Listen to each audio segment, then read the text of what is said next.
time you have some questions and answers that you would like us to address from me or the panelists, please kindly help us type it in the Q&A chat. Now, today, we are so fortunate to have our guest of honor, Mr. Patrick Tay, with us.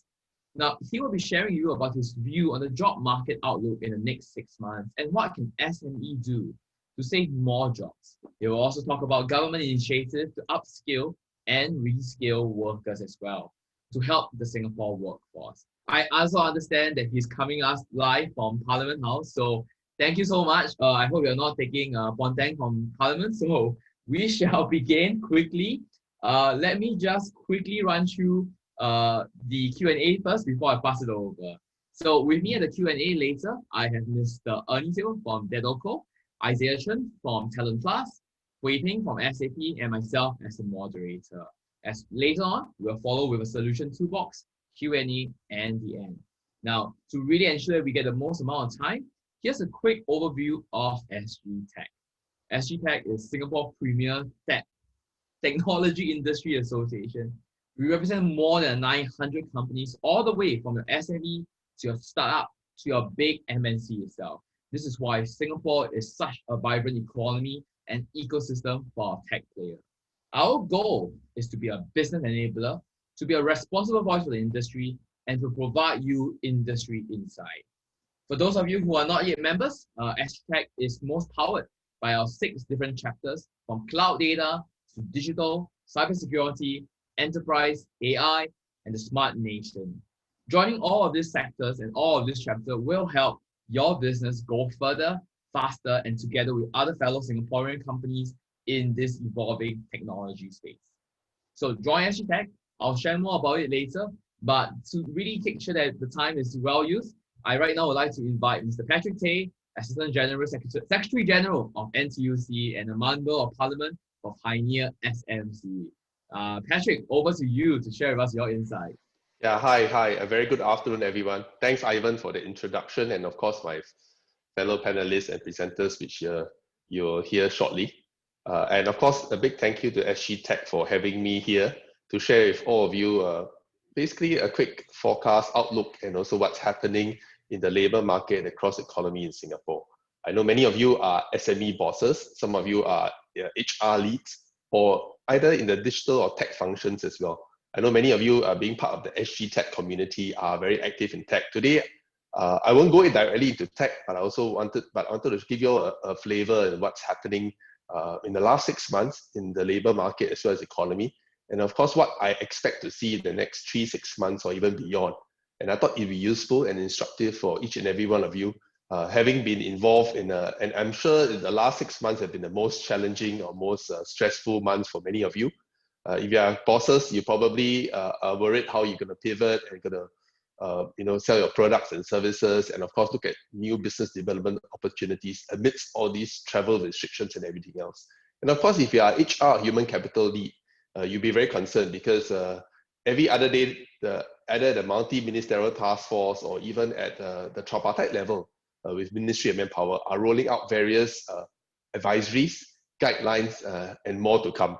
So I think things are moving very, very rapidly and very fluidly, partly fueled by the fact that because the circumstances are changing by the day, whether it's locally, regionally, or globally. Well, everybody's keeping our fingers crossed for the vaccine to come out quickly. But until then, we will have to manage and be able to maneuver amidst all these very fluidity and, of course, a very uncertain market condition. So if I may just paint a picture of what's happening in the last 6 months, I would say after Chinese New Year, things started taking a toll. We had 2 months of circuit breaker in April and May till early part of June.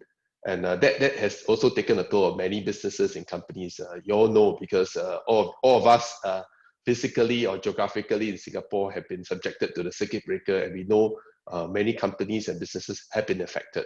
Some of you actually have clients or are servicing big companies, for example, in the aviation, aerospace, or even oil and gas, or even the travel tourism sector have been impacted quite severely. So what I've earlier shared, a couple of sectors are those that have been quite deeply affected in the last couple of months. In fact, because of these sectors being affected, it has downstream effect and the ramifications of other parts of the economy. For example, if the fact that besides travel restrictions, it has downstream effects from aviation cuts. You have aerospace, because aerospace supports quite a lot for travel and the maintenance and the MRO activities of aircraft. So that's its downstream effects. Even the supply of food, for example, like sets supplying food to aeroplanes and for business travel are also affected. And of course, with the global lockdowns, we see travel and tourism cut to almost minimal. So many of the SMEs in the travel and tourism sector, even workers in those sectors, including freelance tourist guides, for example, now we have helped them to segue into other adjacent industries or even new industries. For example, many of the tourist guides we know, more than 600 to 800 of them are now safe distance ambassadors or doing swabber kind of roles in many of the various health centers. So I think these are some of the things that are happening. And in particular, these are the more badly hit sectors, as I alluded to earlier, aviation, aerospace, and of course, travel and tourism related, including hospitality. Of course, hospitality, we know many of hotels have been converted to sort of like a stay-home facility or to house many of the foreign manpower that they have been in Singapore for the past many months because of travel restrictions, unable to go back to their home country. So that's, but I think when the situation gets better and all these people get out of the stay-at-home notice periods, then you will see the hospitality industry also taking quite a beating. Yeah, so that's some of the more deeply affected sectors. But all said and done, frankly, in the last 6 months, I don't think any industry has been spared. Every sector has been impacted, whether in one way or another. Of course, we know there are a few bright sparks. I wouldn't dare say bright sparks, totally bright sparks, but definitely more growth opportunities. For example, in the modern services sector, the financial sector is still doing okay. ICT sector is still seeing relatively strong demand because now we have a low-touch economy. We are trying to digitalize everything. We're trying to get everybody on the virtual space, even e-commerce. So that has powered quite a bit. At the same time, also professional services, not just helping firms that are liquidating or going bankrupt, but of course, also helping companies to relook as they re-strategize and reposition and of course refinance some of their debts as well. So these are some of the sectors that are doing okay, but we also see new opportunities arising. So definitely tech is definitely one big piece. I think we have been fortunate because in the past couple of years with the Smart Nation initiative and everyone saying to go on digital and digitalization and the digital agenda. So I think in that space, I do see companies and generally relooking at their digital options and in their strategizing for 2021 and beyond, looking at how to leverage on tech to basically automate, mechanize, and digitalize, even robotize some of their operations, including manufacturing operations and service options, and including marketing. So definitely these are potential growth opportunities.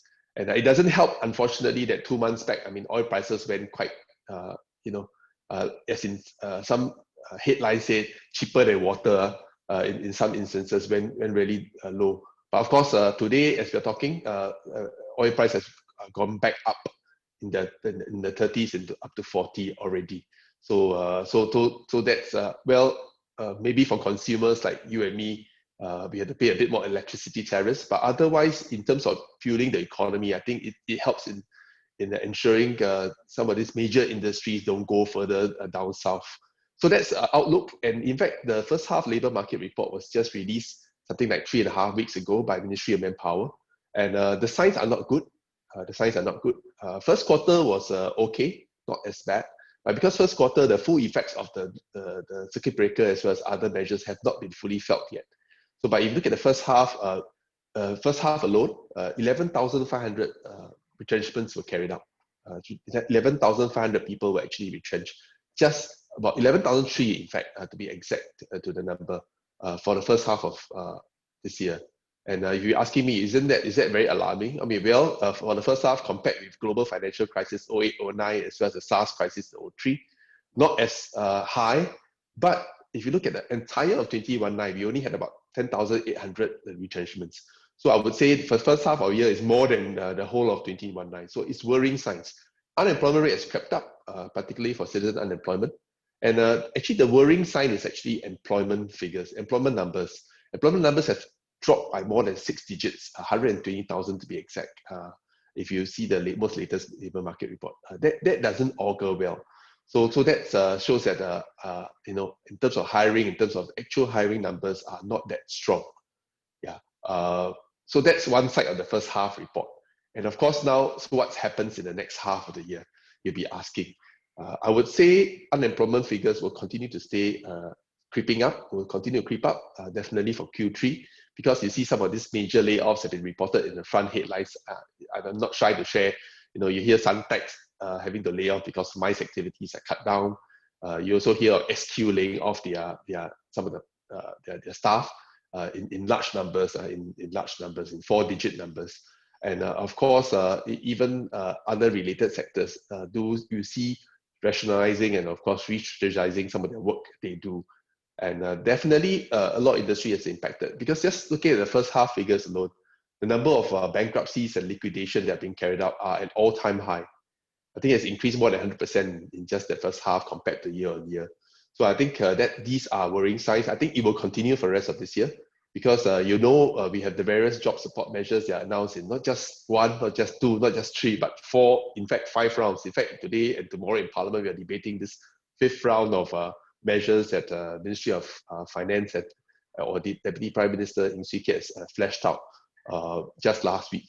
So there are actually a lot of measures to help companies and businesses. So later we'll touch on a bit of that during the panel. But otherwise, I thought, to put in perspective, there are actually various help measures at various levels, helping companies and businesses to retain your staff to the job support scheme.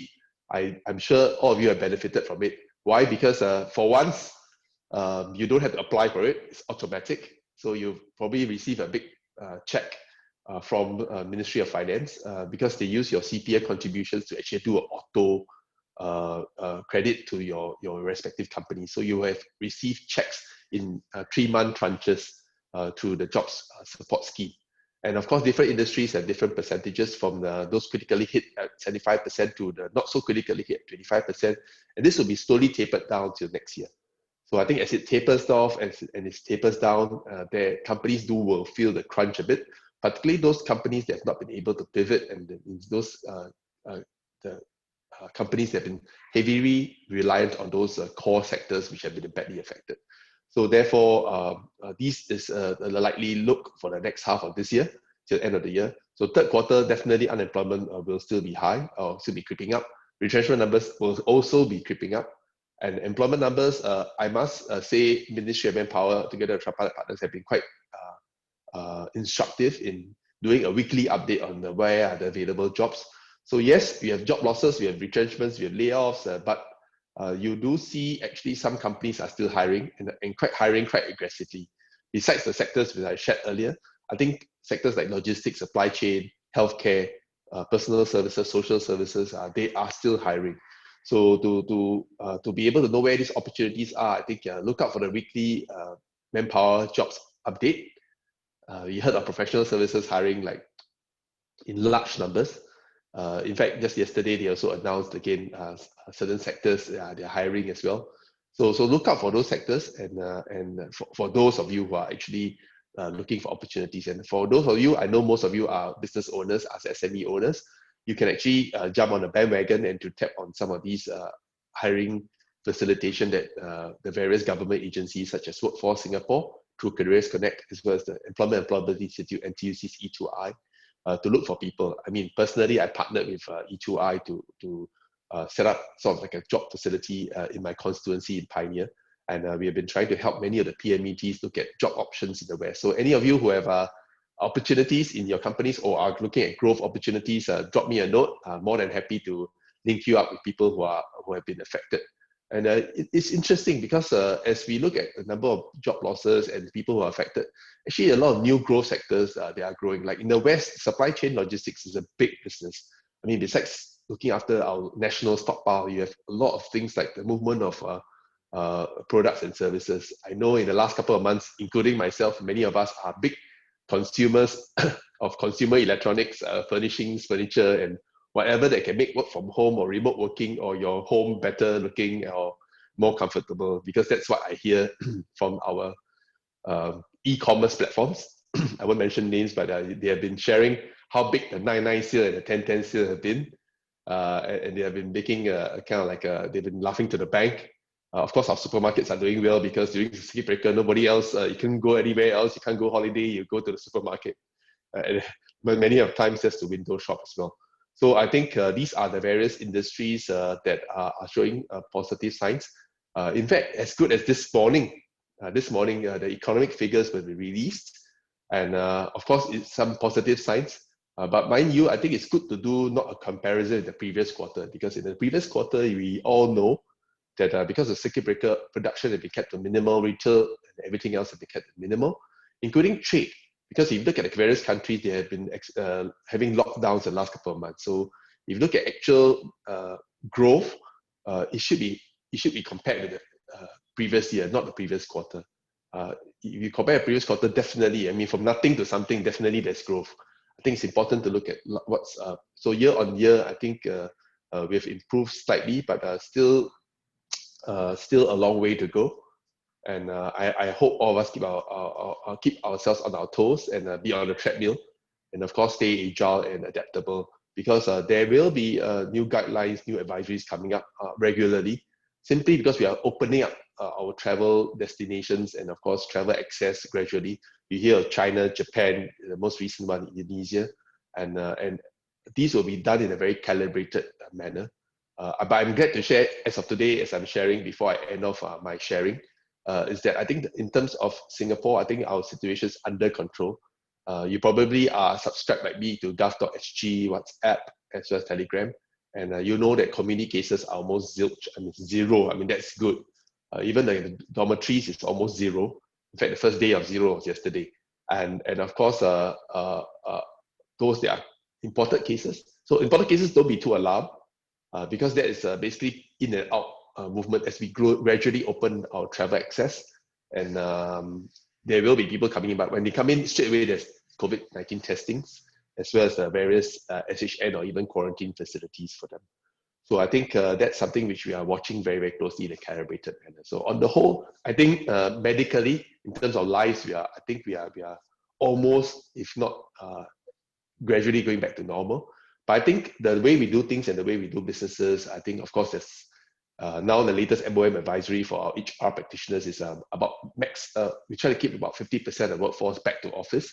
So we are seeing the roads getting slightly more congested, and well, public transport, I was taking public transport yesterday, it was still okay. The MRT lines are still okay. The buses are still quite relatively not as crowded as previously. I think as we gradually resume, particularly the HR leads and human capital leads, they are here. Do pay close attention to some of the advisories that are coming out. There are various advisories and guidelines that are going to come out on a regular basis as we gradually adapt to this next normal. So on that note, this is what I have to share for what's happening the last 6 months and the next 6 months. Later on, probably during the panel, we can talk more about some of the schemes and dive a bit more deeper and share with you. With that, I hand back to Ivan. Thanks. Thank you so much, Patrick. Appreciate it. I think we got a lot of new insights on this, on eventual opening up. So guys, let's just jump right into our panel session. We will refer to some of these slides later.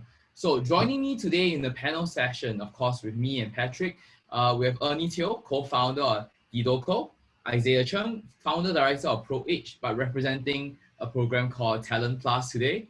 Hui Ping, head of talent intelligence at SAP, and of course myself at SG Tech itself.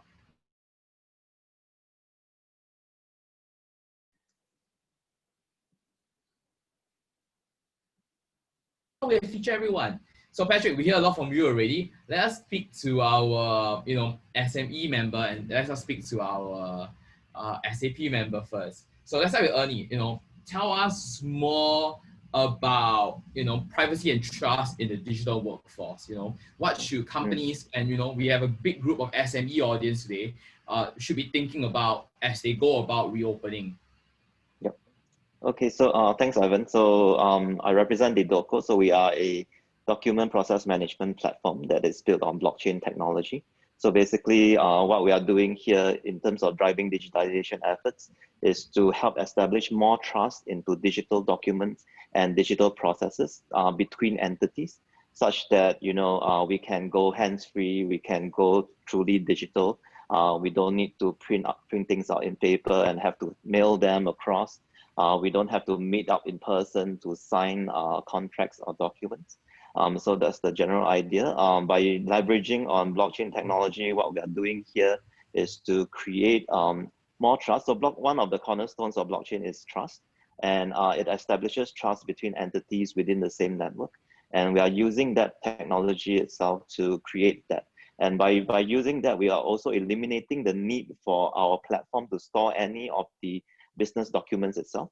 The documents are kept by the counterparties and the different entities that are involved in the document process. And our platform serves as an evidence trail for that to happen. And in terms of getting SMEs involved, our platform is also a very interesting way for SMEs to start using blockchain type products. It's a very light and easy way to use blockchain. In fact, like you're just doing a digital signing. In terms of HR processes, we are working with our partners. So we have partners in the HR area. For example, Recruiter Pal is one of our partners, and they are working with us to kind of put all their employment contracts, that they establish into a total digital platform, and to allow kind of digital signing to happen. So it enables you to kind of hire someone without even having to meet them physically, which is what a lot of SME businesses did during the circuit breaker period, I believe. So I was one of them. I hired two employees actually without actually seeing them at all. And we kind of sign our employment contracts and everything. So when SMEs are doing this in this period, it's a bit jittery for us as well, right? Because what if the employee runs away with my information because I never met him, and I even sent him his laptop via courier, right? So what if he just sells off the laptop and I never see him again? So our solution kind of adds the additional layer of trust because there's an evidence trail, and we are also working with and for example in Singapore we are working with entities like GovTech to they are introducing digital signing as well into their SingPass product. So we are working with them to do that as well. So then we will have a real evidence on digital evidence that we can have proof that this person with this NRIC number has signed my employment contract and he has agreed to receive my laptop and stuff like that, and there's legal liability. So so that's what we are doing in terms of pushing for digitization. I think there's a lot of solutions now that are being introduced for SMEs that can push that along, and it's not hard to participate in this. And I think through SGTech, SMEs can really look into this type of solutions to enable truly kind of digital HR environment as well. Yeah. All right, thank you, Ernie. Well, later on, we also have Ernie joining us to give us a solution demo. So we'll have some time to hear from Ernie later on after this panel session as well. And I'll talk a bit about the new SGTech Staff Fund that helps SME members defray the cost of some solutions above and beyond some of the existing available schemes of the government of Singapore. So of course, Isaiah, Talent Plus and here, I think one of the biggest issues today is your mature workers. They are above 40 PMECs, right? They are struggling to maintain value in the new economy. So why so, and what are some things that SME members can think about doing today? Yeah, thanks, Ivan. Hi, my name is Isaiah, representing Talent Plus today, our partners who does talent assessment, talent acquisition. I'm a founder of ProAge. We help people to live healthier and longer, all the time looking at well-being so that people can continue to stay productive throughout their work career. And of course, today I'm here sharing a little bit more about in the new COVID times, many people are losing their jobs. So perhaps I'm speaking to some of you, who are thinking of making a shift or looking for their new job opportunity, or HR professionals who look to see, hey, how can I facilitate this whole restructuring? How can I facilitate perhaps even re-employment, job redesign? And that's where my heart is when we work with Talent Plus, is how do we shift people? And when we did our research, there are three things that people think about. Number one, productivity, right? At the individual level, how do I contribute more? How do I contribute better? That's where skills come in. Do I have the skills? Do we have the skills to do what we need to do in the future and even in the now. Number two, mindset. And I have a lot of HR professionals come tell me, they are saying, oh, a lot of my workforce, not necessarily mature, younger ones as well. I say, hey, there's resistance, mindset issue. I want to shift them to use computer, but they feel that they want to go back to the old ways of doing stuff. And so now there's a need for us to shift. How do they bring them to a place where they're engaged, motivated, right?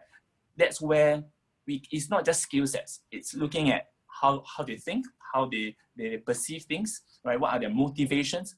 And that's where we drill down to talent. That's where we drill down to, are they able to, from a mental, physical capacity? And that's what we have found on the ground to be very useful, to partner alongside people to enable them on the soft skill sides, on building their capacity so that they can reposition themselves, so that they can better fit in a lot of the structural change that are happening. And first, lastly, you look at health. Lots of people have different health issues. Even right now, you're looking at me, paying attention, sitting down for a long time throughout the day. That is physical capacity that you need to avoid pains and aches, which we know leads to MCs reporting injuries and stuff like that, right? So for us, we want to be able to enable people to ensure that they can still continue to contribute productively, and HR professionals can partner their people so that they are motivated and engaged in this period of time. And yeah, so thank you so much. Thanks, Isaiah. Last but not least, Hui Ping from SAP. Tell us about digital trends in the HR space, and then we'll circle back. Yeah, Hui Ping. Okay, I mean, there's so many things to share, right, with regards to this trend. And I would say I would pick a few selective ones because that actually relates to how it actually increased our HR professional efficiency as well as productivity, and how that relates back to the business. Right, and I would say SAP has embarked on this digital HR transformation for a long time already. It accelerated, right, in the past 2 years, especially when we have fully deployed our SuccessFactors solution, end-to-end solution within ourselves. So we are actually using and really testing out our own machine and our own product, right? So one thing that is that I'd like to share is that we have this solution called My Ally. So just now earlier on, Patrick talked about, something related to productivity, right? And then how do we then be ready for the future to reskill, upskill, that we stay relevant as the changing time moves along. So My Ally is actually a solution that actually helps to free up our recruiters' time as well as our hiring managers' time, where we leverage on technology to automate the interview scheduling part. So for all hiring managers out there, I'm sure, interview scheduling, although it's easy, but it is very time consuming, and sometimes it pulls your hair because you're trying to coordinate a lot of things. And I think the next thing that I like to highlight, right, is also about how we use unstructured and structured data to get an insights on our candidate experience. So I think the word experience has been a buzzword all around, called consumer, your employee, and your candidate.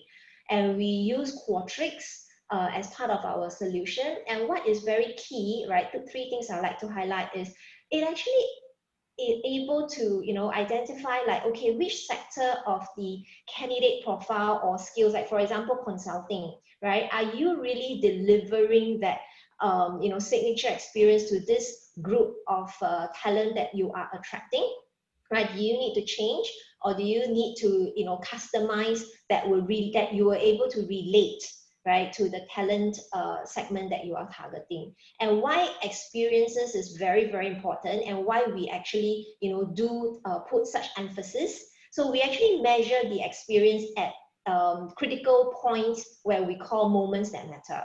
So if you imagine a candidate experience, right, the first moment that they have engaged with your brand is when they go into your website to browse. Okay, so when they browse, you will be prompted, and you can try that later. You go to SAP career website, a prompter will say, oh, can I help you? Are you looking for what you need? If not, what can we do? Right? And then that actually helps, because imagine if you are going through something on the web and there's a prompter, how would you feel, right? Like, wow, this company, is really very personal, right? And really pay attention to my needs. And the second example is that, where, for example, how many times have our candidates applied and they never hear anything back from us, right? And these are the things that we want to measure. So we give out survey at every point, right? At application, at post interview, as well as decision making. So when we collate all this data, it helps us to look within ourselves where we need to improve. Most importantly, to give us a yellow light to say, hey, brand, your brand perception is going down south or going uphill or staying stagnant, and therefore what actions you need to take. So I think as a whole, right, technology is very key, but how we use the technology is very important. And being a data-driven HR professional or practitioner will become even more important, because that will help us propose and recommend strategy that matters to our business and translate to actions that would really create and deliver the results. All right, thank you so much, Hui Ting. And to remind the audience member first, if you have any question, please use the Q&A functionality to ask questions so that we as a panel can take them collectively speaking. So passing some time back to Patrick. Patrick, tell us about some of the government grants, initiative to support the workforce and the target group that we think that we should all come together to support. Let me know if you want to flash out the slide as well. Yeah, but before that, I thought I'd respond to what Isaiah, Hui Ting, as well as Ernie shared earlier. I think very, very encouraging and very glad to know from their perspective, being in different industries. I think I'm glad to know that, for example, like what Ernie shared earlier, there are a lot of opportunities in that fintech blockchain space. Definitely, in fact, during the circuit breaker, for example, my company was scrambling. So I know Ernie prior to this in DDOCO, we have done some digital signatures and stuff like that. And already many companies are also scrambling during the circuit breaker period. You can't get out of home, can't get out of office, who to get to sign the signatories, the checks and stuff like that. So of course, later you'll hear more from him. Definitely one important aspect. And of course, Hui Ting earlier shared about how the digital space is particularly important. Not just engaging staff, but also staying connected with your clients and customers. Particularly important during this period, because I also realized in my engagements with many of the companies a very big spectrum.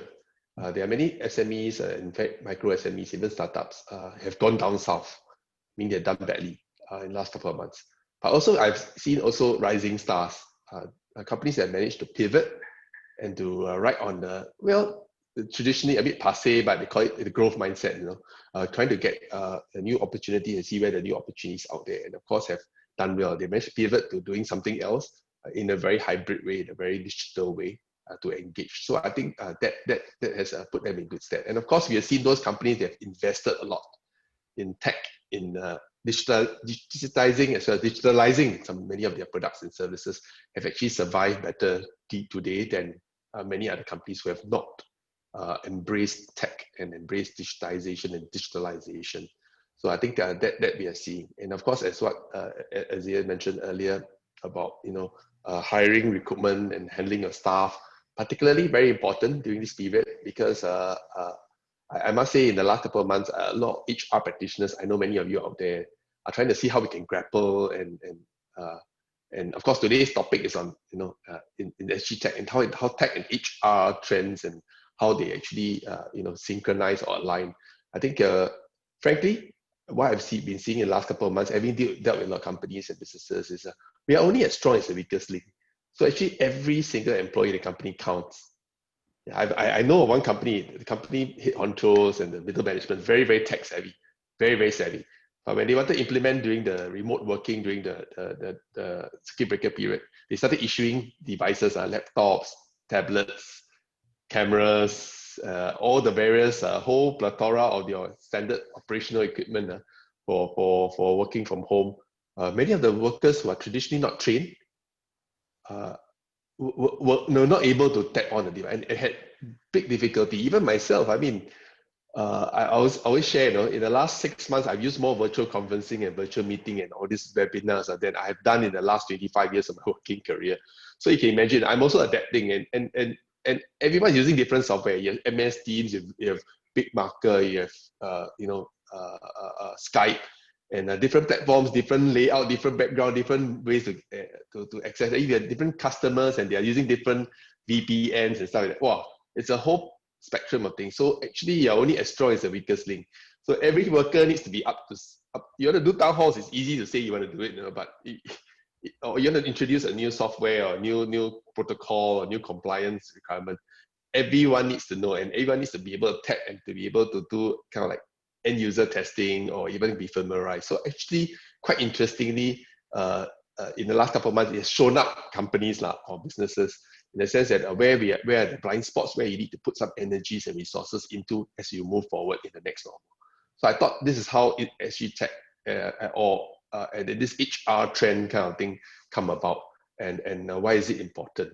And of course, during this period of time, you've heard of companies that have been doing well, and then of course, Hui Ping, Isaiah, and Ernie would have interacted with many of these companies who are trying to ride the wave, and of course, embracing. They are all very technical, or should I say, tech related or integrated companies.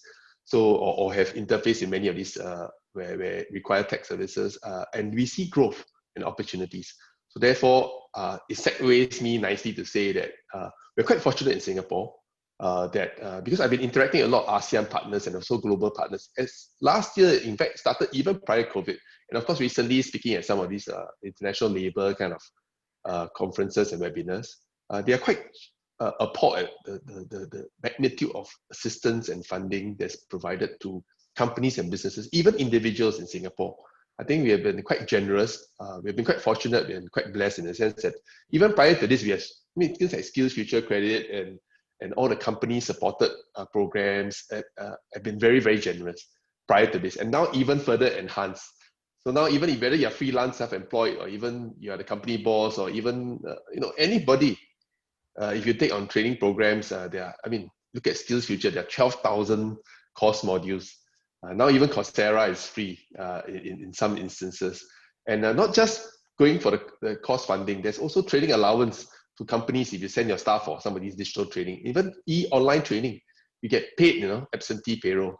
Of course, there are some procedures to go through to claim those. And individuals, even if they're on your own, you want to go through training, there are actually various 3-piece meals and 5-piece meals that you can access to. For example, like through my colleagues at Learning Hub, they're sharing with me how even home businesses and even my startups can actually tap on these for the whole company to pick up some of these skills. Even the bosses can pick up some of these digital marketing and even PDPA skills and get paid doing it. So these are the training support. But actually, the most recent one was just announced not too long ago. And maybe Ivan, you want to flash the slide? It's called the Jobs Growth Initiative. 1 second. Here we go. So I thought this is available. I mean, if you are connected by LinkedIn, you can then check this out. If not, it's at the MOF as MTI websites. I'm sure it's somewhere. It's available. It's publicly available information. You just Google JGI Singapore. You should be able to get this up. This like infographics. If not, you can actually download off the screen and do a screenshot. Basically, if I may summarize, this jobs growth incentive is basically to encourage companies to, firstly, retain their workers. Secondly, of course, to hire workers. Okay, again, the caveat is if you are in the growth sector, if you are down and out, you're trying to survive, you have to tap on other schemes and other measures that I've shared earlier, like training, redeployment, reskilling, and stuff like that. But if you are in a sector which are seeing potential to grow or may want to hire, this is the best time to hire, because this particular incentive starts right now all the way to February next year. The qualifying period. Basically, in short, this jobs growth incentive is to encourage you to hire our local workers. So if you hire a local worker, if they are above 40, next slide, if you are above 40, the government actually picks a tab of, this one, yes. So the government, if you hire someone that's above 40 years old or 40 years old, you get actually up to 50% wage subsidy for that increased headcount for a period of up to 1 year. That's a lot of money. Of course, capped at $5,000 gross wage. You want to pay him more, please do, but the funding caps up to 5,000. Yeah, so make full use of it. Less than 40, not to worry, because I know some of you take fresh hires or fresh entrants. It will be half that the rate is 25%. So take note, and over and above this, recently announced as well, if you're hiring persons with disabilities, disability could be an example for on the wheelchair, but they are fantastic virtually, because virtually you don't, whether you're a wheelchair or not doesn't make much of a difference. You're actually equally, we can be as inclusive as possible in our organizations. And there again, there you go. There's more than half which support for this group. This is another untapped source, I realize.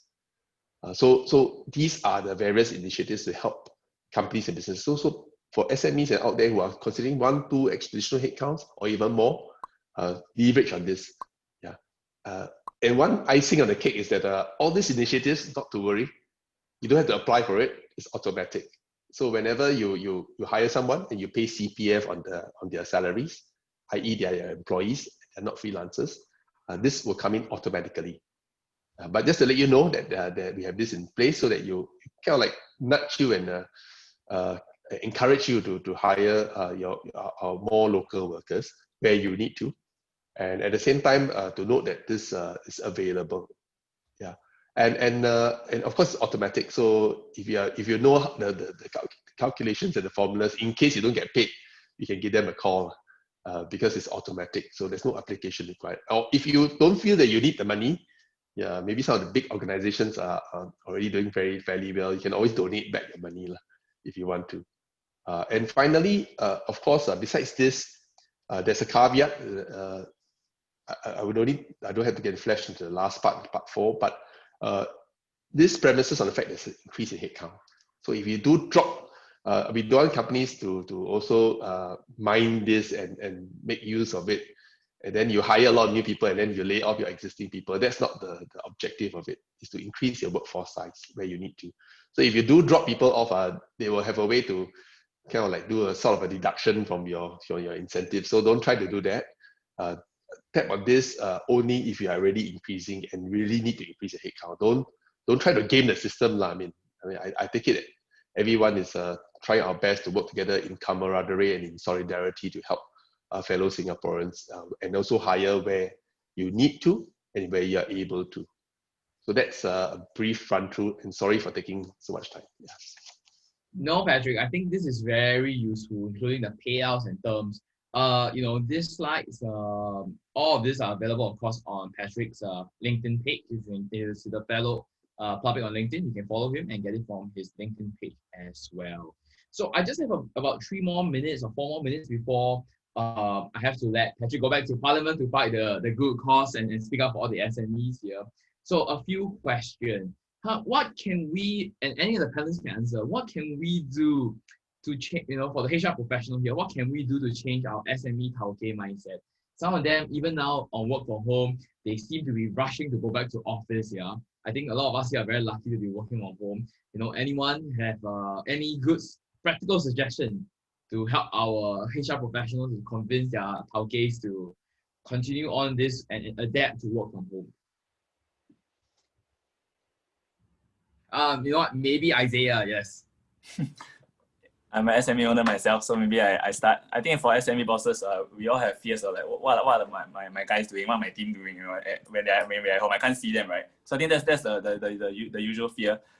So what we implemented at ProRage was to do a stand-up meeting every morning, right? That's why we implemented Agile, so that innovation is in place. We can see what's happening. Everyone, we focus on productivity, ensure that you share what's your outcome for yesterday, what have you accomplished, what you're going to do today, and we hold the entire team accountable for one another's work. So that really helps us, I think, from the team perspective and from a boss's perspective, to know that, hey, we are moving forward as a team.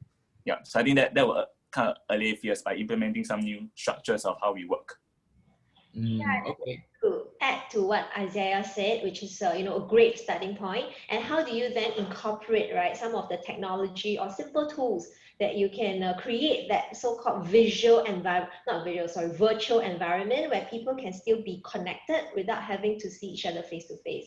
So simple things like Microsoft Teams, right? Or in SAP, we actually have our own community portal where you can create, group chats, you can create sub-channels where someone think of a great idea for your stand-up, right, session, you can create that as an initiative. People can be very active to contribute, but it also takes the manager or the leader to get that ball rolling. So when people are used to it and embrace this habit, right, of collaborating in a virtual space, I think the natural, most likely byproduct, like, you know, trust will start to surface, and managers or even the bosses may start to feel like, hey, I don't have to see you face to face to know that you are producing and contributing to the bottom line. Yeah. Got it. So some ideas there to really help alleviate the fear. Well, Patrick, one quick question for you. You know, the job growth initiative, does it have to be a full-time or for only part-time employees? It's for all employees. So like I said, they use the CPF contribution as the indicator to pay you the so-called support or the wage subsidy. So that will determine, it's purely that figure. So whether it's part-time, full-time, is that figure. But of course, we all know that besides this, over and above this, there's also the traineeship program, the SG United Traineeship and Skills Program. So that one, they are not really employees, they get a money stipend. So that one is a separate scheme or program altogether. Yeah, but maybe I just want to add on to what Wei Ping and Isaiah shared earlier on HR, my take. Because I've seen a lot of things are happening. We have you know, people go on virtual meetings, virtual town halls, and now learning and development has gone to e-learning. We've never seen e-learning at such a big scale. We thought it's going to go sunset, and then now there's a sudden exponential growth in e-learning. And of course, we also notice that a lot of things we are trying to automate, mechanize, robotize, whether it's temperature taking, employee engagement, or even safe distancing. So where possible, using AI, machine learning, what have you. So I think increasingly we'll see all these trends happening. So as we slowly open up, I don't think we'll be back business as usual, but I think we just have to navigate the next normal. So I think important for HR leads to see where possible, where you can digitalize or digitize or mechanize some of your processes. I think you probably have to try to do that. And so that you the big bulk of your work can focus on making sure you increase your employee engagement. Because during work from home, and whether it work from home, even hybrid, even team A, team B, team C arrangements, there's always not just the fear of whether your employees achieve targets, because that you can set KPIs, but I think the engagement bits, whether it's between co-workers, between bosses, supervisors, and with customers, etc. So I think that's the part where we want to put some of the energy. So where things that we need to do, still continue to do high touch, I mean, not physically, but as in more contact time. I think we need to put some energies, and where those that you can really, I would say best source, but you can mechanize, I always say, whatever that can be digitalized, mechanized, or robotized should be digitalized, mechanized, or robotized where possible. And so that you can free up some of these resources to focus on some of the more high touch work that you need to really embark on. Basically, when I hear it, prioritization, focusing, and looking at the future trends forward. So, I really have to let you go, but maybe one last thing, for our panelists before they go on, is that, so what is it going to be for the next year? We are all doing financial year 2021 planning. We can go on circle, Patrick, like what should SME owners and HR practitioners be looking out for 2021? I think very important. There are a few things. Of course, we don't know when the vaccine will come out and then life will go back normal, but I don't think it'll be so fast. So be prepared for continued uncertainty going into 2021, for sure. Let's prepare for uncertainties. At the same time, also prepare that such a way that in your business, whether it's a second wave or maybe not a second wave, but something different happens. Now that we have been through all this, we better learn how to pivot. And you have to cast your net a bit wider. At the same time, also reconnect all your customers and your clients, whether they are locally or overseas. At the same time, also on the same point on pivoting, is to how to leverage the low touch economy, as in digital, virtual, AI, and whatever you augmented reality, whatever you have to maximize what you're doing. And as I shared earlier, whatever you can digitalize or robotize and also mechanize, try to do it so that you can focus all your energies and your manpower resources and your company resources to the core work that you need to do to make sure your company stays as a going concern and of course profitable. And I can't emphasize more, it's an uncertain year next year. So you need to really look at how your company can stay agile, like all of us are talking earlier, because really it's quite difficult to look at the crystal ball beyond anything in the next couple of years. I mean, we used to do scenario planning, 3 years, 5 years, 10 years. But if you ask any head honcho, whether it's an MNC or it's an SME, it's going to be the same reply. It's going to be quite uncertain. So you can't really predict, and don't try to predict too much. Leave for some white space, leave for some flexibility so that you are able to pivot if and when the time comes. Leaving optionality and things. So pivoting, I think we're going to go for a very uncertain 2020. Thank you so much, Patrick. Understand if you had drop off, don't to worry. We'll continue on. But thank you so much, Patrick, for joining us. So, Ernie, yes. Any outlook for 2021? I guess it's a time, I would say, like during the circuit breaker period and the different phases, a lot of companies actually took the time to or are forced to re-examine their processes as well, I think, and that really will change the way we do things going forward. So to share a story, I recently chatted with a previous colleague who just left my previous company, and we compared our offboarding processes. So this is a very rigorous HR process, as we all know. Like there's like an exit form where you can have to get like 10 different people to sign it off before you're allowed to leave the company. But when we compared our experiences, it was so different.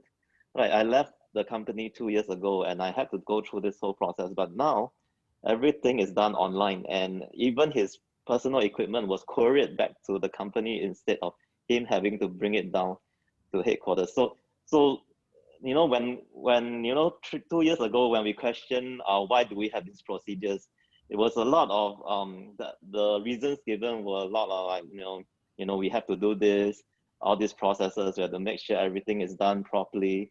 But then COVID really forced us to re-examine this, and a lot of the things suddenly became flexible and suddenly became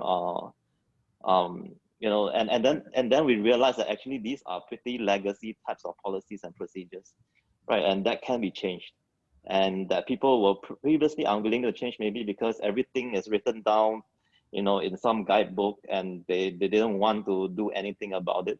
But I think a lot of companies have woken up to that over the past few months, and it's a really good time for HR professionals to really jump in here and really rethink all these processes, and to make it much more efficient and much better as well. So I think it is an opportunity for us in that respect. Yeah. Thank you so much, Ernie. Hui Ping, yes. Yeah, I mean, what Ernie shared really echoed. But what's really on my mind, right, going to 2021, is that how do we inject that human touch in all this virtual space, the digitalization and so on and so forth, right? Even if we automate some of our process and we introduce a bot, how do we make it such a way that the user, the employee, or the potential candidate, when interacting with this bot, does not even feel or realize that, hey, it's actually a robot, it's not a human being, but that human touch, that high touch still remains. So to me, I think that's a very, very challenging thing to think about as we move into our future, and how we can value add, right, as a HR professional, leveraging on tools and technology and not being used by it. Human touch, And last but not least, Isaiah. Yep, thanks. I think definitely with this trend, it's really, the question is how do we help our employees to navigate this transition? With a return back to work that's going to happen very soon for bigger part of our workforce as COVID stabilizes. And number two is really how to engage a remote working workforce. Many of the HR I speak to looking at hybrid, no longer everyone going back, maybe 2 days working from home. That means a remote working workforce. And thereby, number one, mental well-being will not be something that's optional, right? From a tech perspective, I was sharing, speaking with someone in GovTech the other day, saying, hey, risk, programmer not happy, depressed, deletes your entire server database. What happens, right? So that's something, is a major risk. And how do we tell employees, hey, we are here to support you. Do you have employee assistance programs, even for SME? How do you make it viable for that? And I think number two is looking at health, right? One vaccine comes out, we need to track which employee has been vaccinated. Do you need to vaccine a few times? Some vaccines you need to do it 2 times. How many have done twice? You cannot have one day send person to a company and infect the whole entire subsidiary, right? So I think that these are things that I'm seeing a trend in the next 6 months, and how do HR practitioners think about different processes, as well as to really get ready. Yeah. Right. Thank you so much, Isaiah, for that as well, for getting ready. So on behalf of the SGTech, thank you once again to our panelists, Patrick, Ernie, Isaiah, and Hui Ping. I think it has been a great sharing, especially on grant schemes and on the availability, future of HR, trends, and of course, how to go forward. Thank you so much, panelists. Thanks. All right, guys. Now we want to go back to sharing. We're now going to go on to our next part of our sharing. We are very lucky today. Some of you guys are so excited to hear some of the great solution available. So we have 3 guests. Once again, Ernie from the local, Isaiah from Talent Plus representing ProH. Sorry, from ProH representing Talent Plus. My bad. Sorry, Isaiah. It's been a mouthful to pronounce all the different terminology. And Julie representing SAP. They'll be given 5 minutes each to give you guys a demo of the solution. Now, audience member, if you have questions for them, type it in the group Q&A functionality. So type it like, for example, @, semicolon, the question you have. So that's easier for us to facilitate. So without and for my solution toolbox presenters, just take note that once Ernie is over, we will pass it to Isaiah and pass it to Julie. Okay, so that I will not need to interrupt you guys along the way. So without further ado, let me pass it over to Ernie for you to share our screen.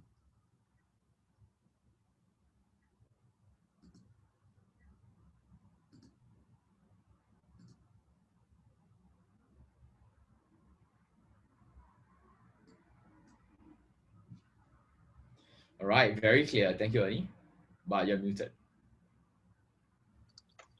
Okay, thanks, Ivan. Okay, so I'll just spend the next 5 minutes talking about our solution and what we're doing in Singapore. So we are a totally Singapore-based company. We are fairly young. We just started early this year. And we've been working on a digital signing solution that is decentralized.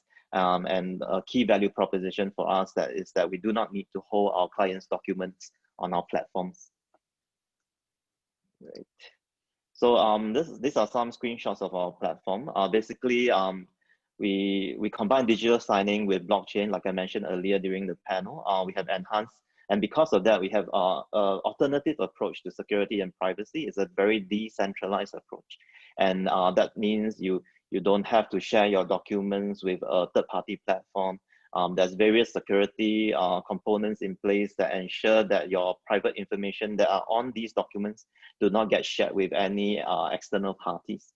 Right, so the main idea here and our key value propositions are for companies that deal with legal documents, for example, that deal like property companies, like HR type of documents. These are all very sensitive personal documents. So if I use a signing solution to sign on these type of documents that has information about my income and my bonus, etc., then and it goes onto a third-party platform, then there are chances that someone else may see it.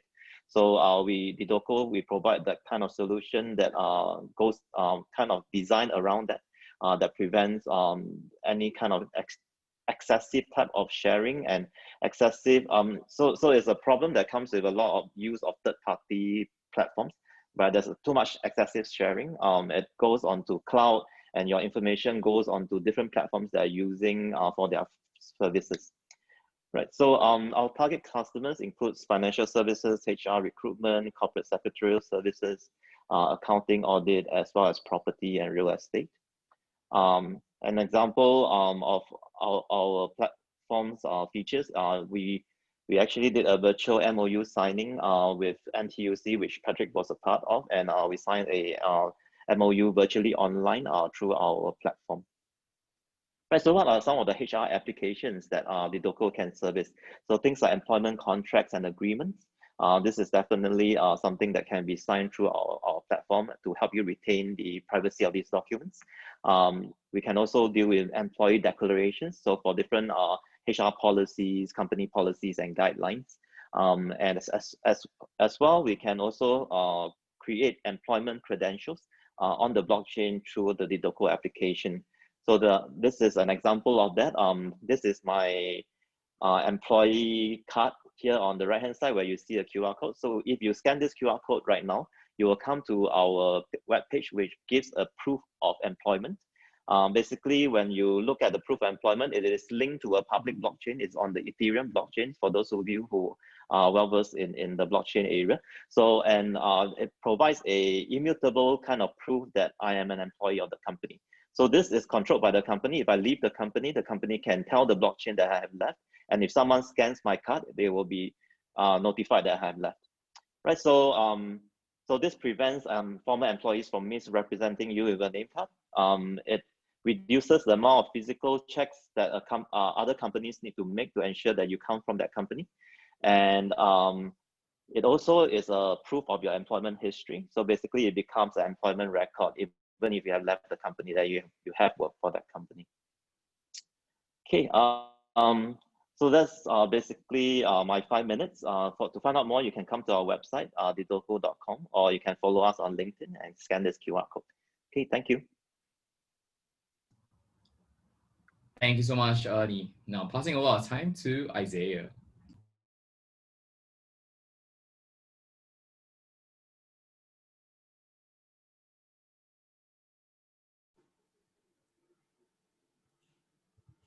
Can you see my screen? Perfect. All right. So my name is Isaiah, and I think I shared a little bit of Prime just now. So Prime is a WSG, so Skills Future Supported course. And key thing for us is how do we navigate with clarity and to grow a confidence as a business, as well as for individuals as we progress in our career. At this point of time, I want to ask a question: Where are you today in your business or your job? From our experience so far with our clients that we've been speaking to, the people on the ground, most of them are in the fear zone, uncertainty. They're not sure how to get to a place where they want to go to from a business perspective, from a job perspective. They're not sure what kind of skills they need with all the digitizing that's going on. How do I move? And many of them are paralyzed, right? And there is a lot of uncertainty.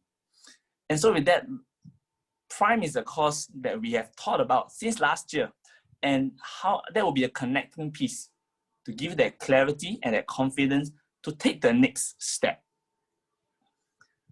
Everyone wants to live with confidence. They want to work, be confident in the work they do, to produce good work, to have purposeful work, and of course to have that vitality, that energy to enable them to do that work, no matter their age.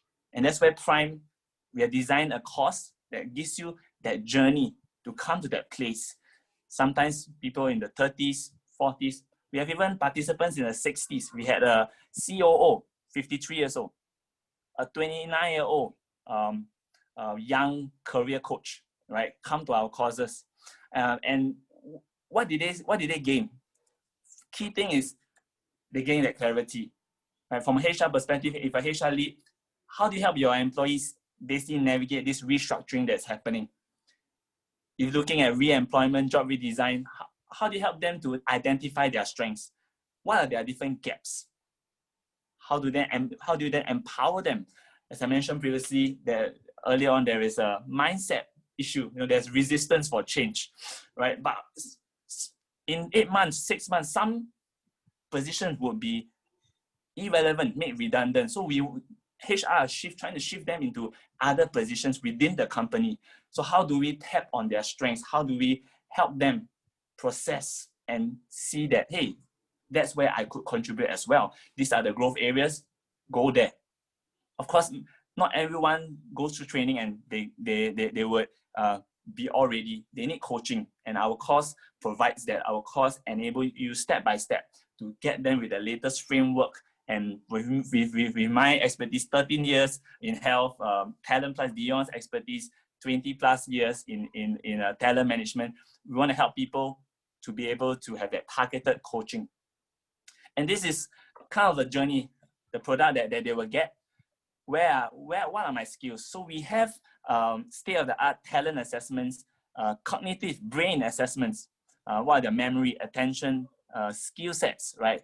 We want to measure their health as well, so that we know where are the gaps, we know what are people's interests, and we kind of get them on this self-discovery, connect all the dots to the point where they are able to reposition themselves to get that confidence and clarity to take action end of the day, right? So here is Dion, business development, moving forward, what her skill sets, her gaps, that's where you can go for stepping on skills training. Health gaps, how do you ensure that you are able to have a capacity to continue to contribute? Then lastly is really action. What kind of action that you can take? And so this course, which is a 3.5-day course, really facilitates this whole process. Just 2 quick testimonies. We had career coaches come in as well, even career coaches who coach right now job seekers, and they're saying that, hey, this helps me better know, right?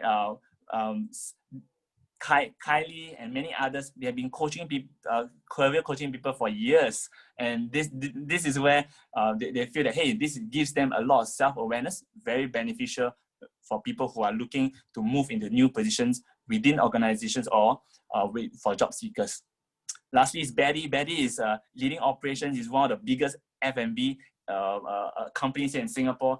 She was really unclear of her growth journey. She was really in the fear zone. But through Prime, she had that clarity, cleared her doubt, and now she's able to sell herself better and really have clarity to lead her team better. And that really helped her company so much during this difficult time. For this course, if you're asking the price, it could be practically free with skills credit, but with SMEs, there is huge subsidization from WSG. If you're interested, just scan the QR code, indicate your interest, or just drop me an email at isaiah@proh.sg.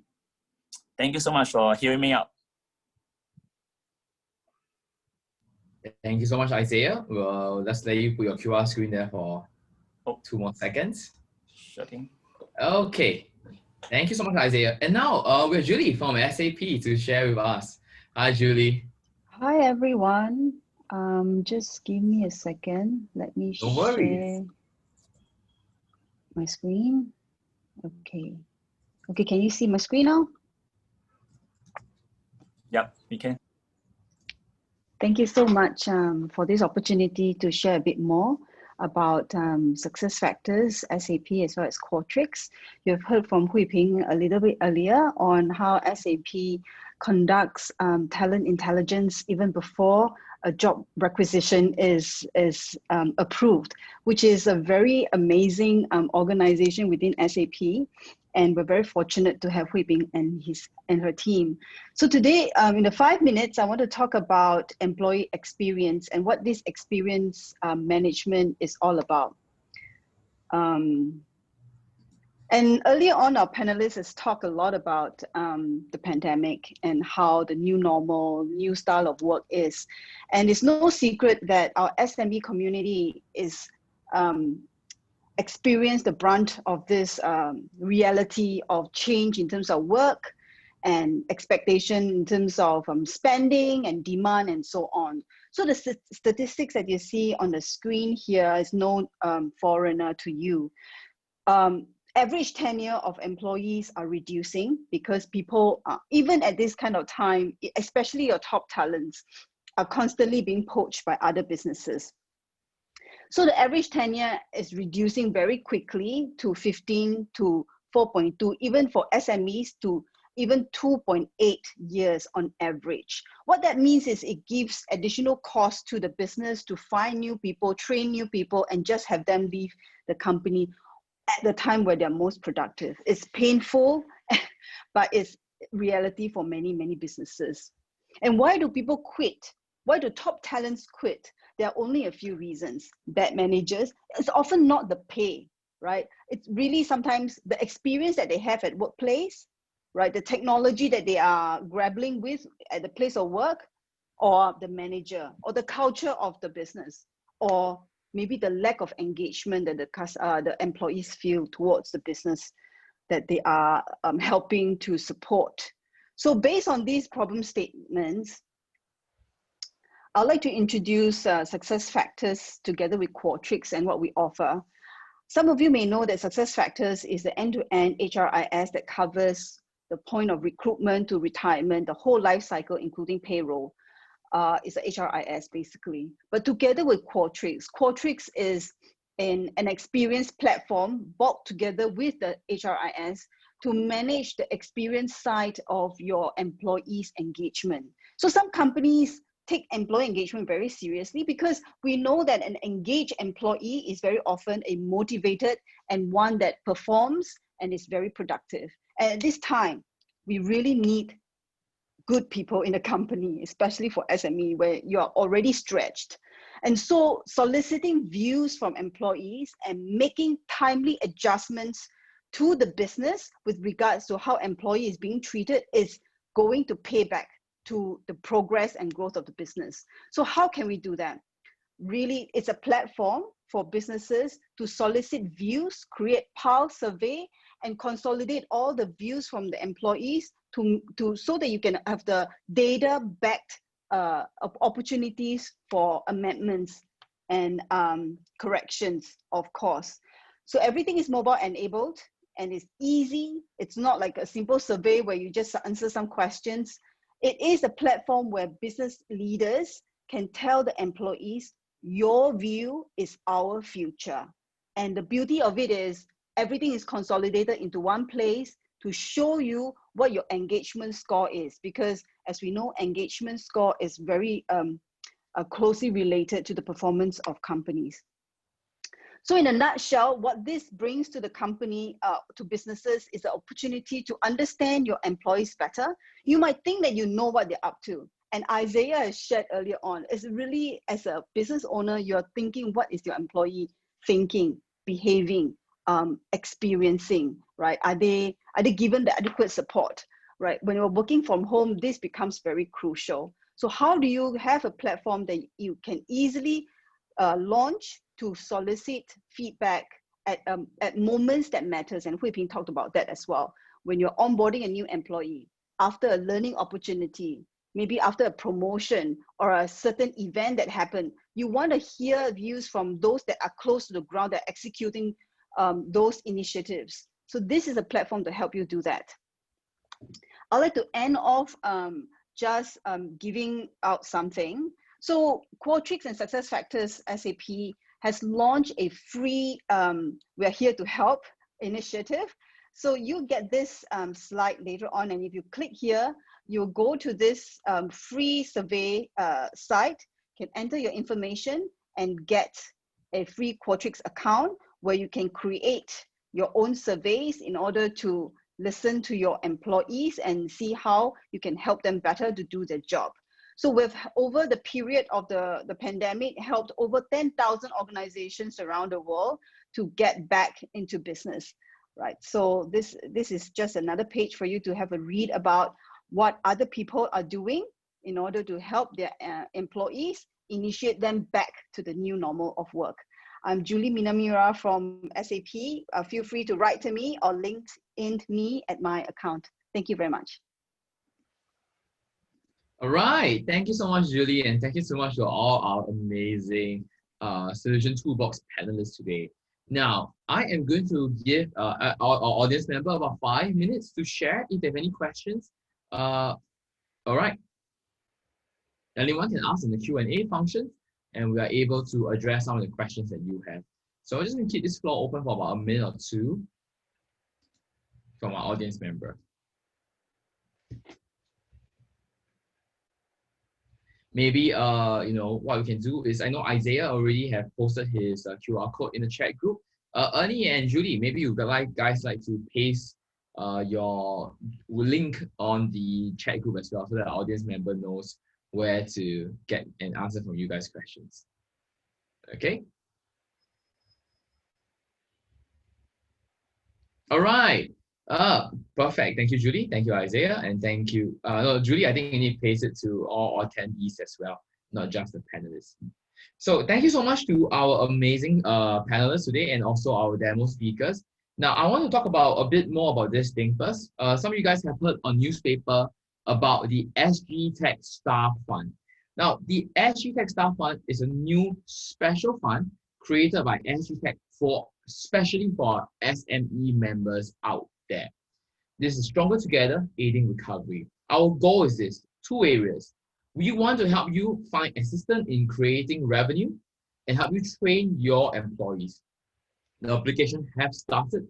You can scan the QR code on this link to know about this special fund that we have created just for our SME members. They cover, once again, how a solution for you to generate new revenue and for you to train your employees as well. This grant is specially created on behalf of SGTech with 2 amazing organizations, Facebook Singapore and Enterprise Singapore, without which this fund would not be possible. So special fund above and beyond the government grant scheme to help SME members with SGTech. Okay, now with that, thank you guys so much for joining us. It has been an amazing sharing session. Now kindly help us fill out the feedback form on this link here, so for us to be able to get back with you with some responses. Now this feedback also will allow us to enter your information in the link and help us to get you connected with SAP, with Didoco, and of course with Talent Plus Prime program as well. So if you're interested in reaching out to these vendors and you are not able to get the email or the information in time, you are able to scan this QR code, fill out our survey, and select there for us to connect you forward. Okay, on behalf of the Secretariat and on behalf of SGTech, thank you so much for joining us today and for making today's possible. Thank you so much to Julie, Ernie, and Isaiah, and Hui Ping as well, who are still on this call. Thank you.